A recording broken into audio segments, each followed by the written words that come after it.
Hello everyone, welcome to one judgement at a time. तो आज की इस वीडियो में हम colonel Nitisha versus union of India, जो कि 2021 का ही रीसेंट केस है, उसको डिस्कस करेंगे। ये case granting of permanent commission to women army officers से डील करता है।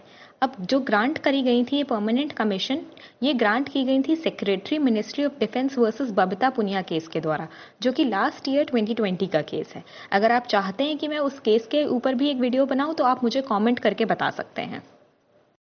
तो अब बबिता पुनिया केस में जो परमानेंट कमीशंस ग्रांट की गई थी उन्हीं में कुछ डिस्क्रिमिनेशन हो रहा था, और जिस तरीके से वो डिस्क्रिमिनेशन हो रहा था उसी के खिलाफ ये प्रेजेंट जो हमारा कॉलोनल नितिशा का केस है ये फाइल किया गया। तो अब चलते हैं इस केस के फैक्ट्स की तरफ। तो अब बबिता पुनिया केस के पहले जब जो विमेन होती थी उनको आर्मी में शॉर्ट सर्विस कमीशन, जो कि ये एसएससीज के तहत ही नौकरी दी जाती थी। तो अब इसके खिलाफ उन लोगों ने केस किया और बबिता पुनिया में ये बोल दिया गया कि जो शॉर्ट सर्विस कमीशन के जो हैं फीमेल्स, उनको परमानेंट कमीशन प्रोवाइड किया जाए। और तभी हम आ जाते हैं ग्रांट ऑफ परमानेंट कमीशन पे। तो अब जो ये ग्रांट का उन्होंने किया तो इसके कुछ असेसमेंट के क्राइटेरिया होते हैं। तो ये जो क्राइटेरिया थे उनके 3 मेन क्राइटेरिया थे। तो पहला क्राइटेरिया ये था कि उन्होंने एक मिनिमम परसेंटेज स्कोर बताया, जो उन्होंने कहा कि इतना तो विमेन ऑफिसर्स को क्लियर करना ही पड़ेगा। प्लस इसके साथ साथ उन्होंने ये भी बोला कि उन्हें स्कोर हाई करना पड़ेगा। जो लोएस्ट स्कोरिंग मेल ऑफिसर होगा जिसको परमानेंट कमीशन दिया गया है, जैसे मान लीजिए कि परमानेंट कमीशन जो भी जितने मेल्स को दिया गया है उसमें आखिरी वाले इंसान ने 100 में से 60 स्कोर किया है, तो यहाँ पर इन्होंने कंडीशन लगा दी कि जो विमेन हो उसको कम से कम 60 से तो ज़्यादा स्कोर करना ही चाहिए। दूसरी रिक्वायरमेंट ये थी कि उनकी एक एनुअल कॉन्फिडेंशियल रिपोर्ट होगी जो कि साल के एंड में मिलेगी, जिसमें बताया जाएगा वो कितने फिट हैं, क्या नहीं है। तो वो जो होगी वो भी एक ग्रेडिंग का पार्ट होगी। और तीसरी रिक्वायरमेंट ये थी कि कुछ जो मेडिकल रिक्वायरमेंट्स होंगी उनको फुलफिल करना ज़रूरी होगा। तो ये थी मेन 3 रिक्वायरमेंट्स, और जब ये तीनों मेट हो जाएंगी तब ग्रांट ऑफ परमानेंट कमीशन कर दिया जाएगा। तो अब जो यहाँ पर हमारी जो विमेन थी उन्होंने ये आर्ग्यू किया कि जो ये क्राइटेरियाज हैं ये डिस्क्रिमिनेटरी हैं, पर जो हमारे जो इधर आर्मी थी उसने ये आर्ग्यू किया कि ये डिस्क्रिमिनेटरी नहीं है। तो अगर हम जनरली देखेंगे तो ये जो क्राइटेरियाज हैं ये डिस्क्रिमिनेटरी नहीं लगेंगी। ऐसा इसलिए क्योंकि जो पहली क्राइटेरिया है जिसमें वो कह रहे हैं कि जो लोएस्ट स्कोरिंग मेल ऑफिसर हो, मतलब अगर उसके 60 नंबर आए हैं तो आपके कम से कम 60 तो आने ही चाहिए, आपको वो क्रॉस करना चाहिए। वो इसलिए क्योंकि वो चाह रहे हैं कि मेल और फीमेल दोनों इक्वल फुटिंग पे हों, वो चाह रहे हैं कि एक जैसे नंबर आए। दूसरा उन्होंने ये बोला कि जो एनुअल कॉन्फिडेंशियल रिपोर्ट्स हैं और जो मेडिकल क्राइटेरिया हैं ये मेल को भी फॉलो करने पड़ते हैं, तो अगर मेल फॉलो कर रहे हैं तो फीमेल भी फॉलो करें। तो इवेंचुअली आर्मी ने आर्ग्यू किया कि ये तीनों जो क्राइटेरियाज हैं ये बहुत नॉर्मल हैं, ये बिल्कुल भी डिस्क्रिमिनेटरी नहीं है।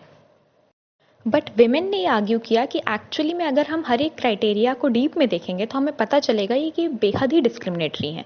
अगर हम पहला वाले क्राइटेरिया को देखते हैं तो पहला क्राइटेरिया ये बोल रहा है कि विमेन ऑफिसर्स को एक अपना क्लियर परसेंटेज तो चाहिए ही है। मतलब अगर मान लीजिए 40 विमेन दे रही हैं और सीट सिर्फ 20 की हैं, तो ऑलरेडी वो जो 40 है वो आपस में लड़ रही हैं। अब इसके साथ साथ उन्हें जो मेल्स का क्राइटेरिया है उससे भी लड़ाई करनी है। पर अगर हम देखें तो मेल्स ने जब एग्जाम दिया था तो वो सिर्फ आपस में कम्पीट कर रहे थे, वो किसी और के खिलाफ या इतने नंबर तो लाने ही पड़ेंगे ऐसा कम्पीट नहीं कर रहे थे। तो इस वजह से फीमेल्स ने आर्ग्यू किया कि जो मेल ऑफिसर्स को अगर कोई एक्सटर्नल बेंचमार्क नहीं मीट करना पड़ा तो फीमेल्स को एक एक्सटर्नल बेंचमार्क क्यों मीट करना पड़ रहा है। They should ideally compete among themselves, और उनके हिसाब से जिनके अच्छे नंबर आए या जितने अच्छे परसेंटेज आए उनका सिलेक्शन कर लीजिए। तो ये होना चाहिए, ना कि उनके जो अच्छे परसेंटेज आए हैं उनको फिर दोबारा मेल के जो लोएस्ट परसेंटेज है उनसे भी टैली किया जाए। तो ये बाकी का जो टैलमेंट हो रहा है ये गलत है। अब जो दूसरा पॉइंट था एनुअल कॉन्फिडेंशियल रिपोर्ट्स का, तो इसमें विमेन ने ये बोला कि जो एनुअल कॉन्फिडेंशियल रिपोर्ट्स होती थी वो इसीलिए बनती थी ताकि आपका परमानेंट कमीशन ग्रांट हो सके। अब जब पुराने टाइम पे, जब का ये केस है 2010 के पहले का, क्योंकि 2010 में उन्होंने दिल्ली हाई कोर्ट में किया था, उसके पहले से ये चीज़ें चली आ रही हैं कि उनको सिर्फ शॉर्ट कमीशन के लिए रखा जाता था, परमानेंट कमीशन के लिए नहीं रखा जाता था। तो विमेन ने बोला कि उस टाइम पे कुछ आराम से अभी से 14 ईयर्स बैक की बात है, तो उस टाइम पे होता क्या था कि ये लोग अपने एनुअल कॉन्फिडेंशियल रिपोर्ट पे उतना काम नहीं करते थे, क्योंकि आप अगर किसी चीज़ पे मेहनत करते हो तभी जब आपको उसका एंड रिजल्ट मिले। एंड रिजल्ट क्या था एनुअल कॉन्फिडेंशियल रिपोर्ट का? कि उनको परमानेंट कमीशन ग्रांट होगा। पर जब विमेन को परमानेंट कमीशन ग्रांट ही नहीं होता था तो वो अपने एनुअल जो इनकी रिपोर्ट थी उस पर उतना वर्क नहीं करते थे। प्लस जो चेक करने वाले भी होते थे, जो वहाँ पे इन्विजिलेटर भी होते थे, वो लोग भी उस पर ज़्यादा ध्यान नहीं देते थे, क्योंकि उनको पता होता था कि इनकी जो एनुअल कॉन्फिडेंशियल रिपोर्ट होगी इसका कोई लेना देना नहीं है, क्योंकि इनको इवेंचुअली परमानेंट कमीशन तो ग्रांट करनी ही नहीं है। तो इस चक्कर में अप्रॉक्सीमेट 14 ईयर्स पहले जो उन लोग की एनुअल कॉन्फिडेंशियल रिपोर्ट बनी, वो it was not at par with male people, क्योंकि उस टाइम पे लोगों ने उसको उतने अच्छे से ना तो करा और ना ही चेक किया। अब जो थर्ड क्राइटेरिया था वो भी डिस्क्रिमिनेटरी था। अब वो ऐसे, क्योंकि जो थर्ड क्राइटेरिया था वो था मेडिकल रिक्वायरमेंट्स के लिए। तो इसमें जो मेडिकल रिक्वायरमेंट्स का क्राइटेरिया इन लोगों ने सेट कर रखा था, उस पर वो अब जो विमेन थी जिनको परमानेंट कमीशन ग्रांट किया गया था उनको चेक कर रहे थे। तो अब 14 ईयर्स बैक वो वुमेन जो अगर मान लो अभी 40 साल की होगी तो वो उस टाइम पे थी आपकी 26 साल की। तो वो 26 साल की लड़की का जो फिटनेस का क्राइटेरिया होगा वो 40 साल की औरत के फिटनेस क्राइटेरिया से बहुत डिफरेंट होगा, राइट? पर वो लोग क्या कर रहे थे कि 14 साल बैक का जो था, जो 26 ईयर्स की एज पे जो फिटनेस की चीज़ें उन्होंने लिख रखी थी कि ठीक है आपका वेट इतना होना चाहिए, या आपका क्या बोलते हैं इतना स्टैमिना होना चाहिए, ये सारी चीज़ें, उन्हीं सारी चीज़ों पे, उन्हीं पैरामीटर्स पे वो 40 एज की वुमेन को, जो कि प्रेजेंट केस में है, उनको जज कर रहे थे। तो अब जो 40 ईयर्स की वुमेन है वो कैसे वो 26 ईयर, जो 14 साल पहले उनकी जो सिचुएशन थी, 14 साल पहले के जो मेडिकल क्राइटेरिया था, उनको कैसे ही फुलफिल कर सकती हैं वो? तो ये तो यहाँ पर उन्होंने अगेन फिर डिस्क्रिमिनेशन लगाया और पुराने वाले स्टैंडर्ड पे नए वो लोग चेक कर रहे थे। तो अब इसी बेसिस पे हमारे विमेन ने सुप्रीम कोर्ट को अप्रोच किया इस पर्टिकुलर केस में और कहा कि देखने से तो ये सारे क्राइटेरिया नॉर्मल लग रहे हैं और सही लग रहे हैं, बट जब हम इनके डीप में जाते हैं, इनको अच्छे से हम कंसिडर करते हैं, तो हमें पता चलता है कि ये इनहेरेंटली डिस्क्रिमिनेटरी हैं। तो अब सुप्रीम कोर्ट ने अपने जजमेंट में होल्ड किया कि हाँ, इस पर्टिकुलर केस में इनहेरेंट डिस्क्रिमिनेशन है। तो अब इनहेरेंट डिस्क्रिमिनेशन क्या होता है, इसको कोर्ट ने डिस्क्राइब किया कि एक ऐसी सिचुएशन होती है जहाँ पर जो रूल या प्रैक्टिस है वो देखने से तो काफ़ी न्यूट्रल या फिर कलर ब्लाइंड लगेगा, मतलब कि नॉर्मल है, पर जब हम उसको अच्छे से देखेंगे, उसको हम लोग एनालाइज करेंगे, तो हमें पता चलेगा कि वो एक्चुअल में डिस्प्रोपोर्शनेट है और वो एक सेट ऑफ ग्रुप या फिर ग्रुप ऑफ पीपल के ऊपर अलग तरीके की डिस्क्रिमिनेटरी चीज़ें इम्पोज कर रहा है।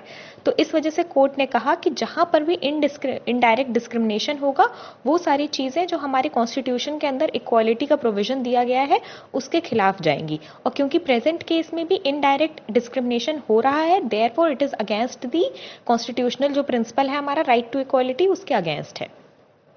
अब कोर्ट ने ये इनडायरेक्ट डिस्क्रिमिनेशन को समझने के लिए काफ़ी एक इलेबोरेट स्टडी करी। उन्होंने बहुत सारे जगह जैसे कि US, UK, South Africa, Canada, इन सब जगह के जजमेंट्स को देखा, एनालाइज किया, और फिर उन्हें समझ में आया कि कनाडा का जो हमारा सुप्रीम कोर्ट का एक जजमेंट है, Fraser versus Canada attorney general 2020 का केस है, उससे उन्हें समझ में आया कि इसमें काफ़ी अच्छे से, ये काफ़ी रिसेंट भी था और इसमें काफ़ी अच्छे से इनडायरेक्ट डिस्क्रिमिनेशन की बात की गई थी।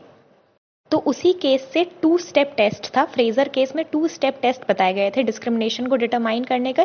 पहला ये था कि कोर्ट को इंक्वायर करना पड़ेगा कि जो रूल है वो एक पर्टिकुलर ग्रुप के लिए डिस्प्रोपोर्शनेट लग रहा है या नहीं लग रहा है, और दूसरा ये देखना है कि जो ये लॉ है उसका इफेक्ट क्या एक डिसएडवांटेज क्रिएट कर रहा है या नहीं कर रहा है। और वो डिसएडवांटेज किसी भी टाइप से हो सकता है, इकोनॉमिक हो सकता है, सोशल हो सकता है, कोई भी तरीके का हो सकता है। तो इन दोनों ही टेस्ट को फ्रेजर जो केस था उससे उठाते हुए सुप्रीम कोर्ट ने प्रेजेंट केस पे अप्लाई किया, और उन्होंने देखा कि हाँ, एक पर्टिकुलर ग्रुप है, यहाँ पे विमेन के खिलाफ ये डिस्क्रिमिनेशन हो रहा है, और क्या डिसएडवांटेज है। ऑफकोर्स डिसएडवांटेज है, उनको 14 साल पुरानी वाली जो चीज़ें हैं उनसे कंपेयर किया जा रहा है। 14 ईयर्स बैक मेल ने जो उसमें परफॉर्म किया था उसके लोएस्ट स्कोर से कंपेयर किया जा रहा है। तो ये सब कुछ डिस्क्रिमिनेशन है। इसके साथ साथ कोर्ट ने इस डिस्क्रिमिनेशन को सिस्टमिक डिस्क्रिमिनेशन भी बोला। अब सिस्टमिक डिस्क्रिमिनेशन ऐसा डिस्क्रिमिनेशन होता है जो आपके वर्क प्लेस पे होता है, और आपके वर्क प्लेस पे एक पर्टिकुलर सेट ऑफ पीपल को, एक ग्रुप को डिसएडवांटेज पे रखता है। तो कोर्ट ने बोला कि हाँ, इस प्रेजेंट केस में यही हो रहा है। जो आर्मी ऑफिसर्स का एक पर्टिकुलर वर्क इन्वायरमेंट है, वहाँ पर विमेंस को ऐसे रखा जा रहा है कि उनको उनके राइट्स नहीं दिए जा रहे हैं, डिस्क्रिमिनेट किया जा रहा है, एंड देयरफॉर इसको हम सिस्टमिक डिस्क्रिमिनेशन भी बोलेंगे। इसके बाद पर्टिकुलर पॉइंट्स पे आते हुए मेडिकल कंडीशन की जो क्राइटेरिया थे उस पे कोर्ट ने ये बोला कि आप 14 इयर्स बैक के क्राइटेरिया पे अभी जो प्रेजेंट विमेन है उनको जज नहीं कर सकते हैं। तो आपके पास जो उनका रिकॉर्ड होगा आज से 10 या 5 साल पहले का, आप उसके बेसिस पे उनको जज करिए।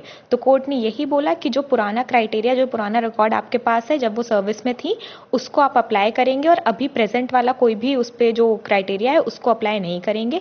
क्योंकि कोर्ट ने ये बोला कि एक एक्सक्लूजनरी अप्रोच लेकर आ रहा है कि आप इकोनॉमिक और साइकोलॉजिकल हार्म भी कर रहे हैं विमेन की डिग्निटी को, कि आप उनको अब 40 की एज पे आप उनको जज कर रहे हैं 26 वाली एज के क्राइटेरिया पे, और फिर अगर आप किसी को बताएंगे कि अब तो आप क्राइटेरिया फुलफिल नहीं कर रहे हैं, तो ये कहीं ना कहीं एक साइकोलॉजिकल हार्म भी ला रहा है। तो कोर्ट ने बोला कि इस तरीके का एक्सक्लूजनरी प्रिंसिपल जो है कि आप उनको साइड में कर रहे हो, उनको ये हार्म दे रहे हो, ये सारी चीजें अलाउड नहीं होंगी। आपके पास जो उनका पुराना रिकॉर्ड और डेटा है, आप उस डेटा के बेसिस पे उनका मेडिकल क्राइटेरिया तब के हिसाब से चेक करिए और इवेंचुअली उनको शॉर्ट सर्विस कमीशन से परमानेंट कमीशन में अपग्रेड करिए। इसके अलावा जो दूसरा क्राइटेरिया था वो था कंपैरेटिव मेरिट का, कि जिसमें उन्होंने वुमेन का जो स्कोर आ रहा था उसको चेक कर रहे थे मेल के लोएस्ट स्कोर से। तो अब इसमें आर्मी वालों की तरफ से ये आर्ग्यूमेंट्स आए, रिस्पोंडेंट्स ने आर्ग्यू किया कि वो ऐसा इसलिए कर रहे हैं क्योंकि एक सीलिंग होती है कि सिर्फ 250 जो मेंबर्स होंगे उनको ही लिया जा सकता है, एंड देयरफॉर वो वुमेन और मेन को साथ में compete कर रहे हैं ताकि इस सीलिंग को क्रॉस ना किया जा सके, ताकि 250 के अंदर ही विमेन और मेन दोनों लिए जाएं, मतलब 250 पीपल का सिलेक्शन हो सकता है। तो कोर्ट ने यहाँ पर ये देखा कि जो इन्होंने 250 लोगों का ही सिलेक्शन होगा बस, ये जो बात कही है ये कई सालों में इसको क्रॉस कर दिया जा चुका है। तो ऐसा कोई भी प्रीसिडेंस नहीं सेट है कि हर साल सिर्फ 250 लोग ही लेने होते हैं। तो कोर्ट ने कहा कि रिस्पोंडेंट्स ने जो हमें ये दिया है ये सिर्फ वो जजमेंट से डिविएट कर रहे हैं हमें, और हमें जो सही तरीके से जो हम इक्वालिटी के बेसिस पे जजमेंट देना चाहते हैं उसके खिलाफ हमें ये बस डिविएट करने के लिए उन्होंने बोला है। देयरफॉर कोर्ट ने बोला कि आप ऐसा कोई भी क्राइटेरिया सेट नहीं करेंगे कंपैरेटिव मेरिट का, विमेन आपस में ही यहाँ पर compete करेंगी और आपस में कंपटीशन के हिसाब से ही उनके जो नंबर आने होंगे, उनका जो सिलेक्शन होना होगा वो होगा। उन्हें आप मेन के लोएस्ट स्कोर के साथ compete नहीं करवाएंगे।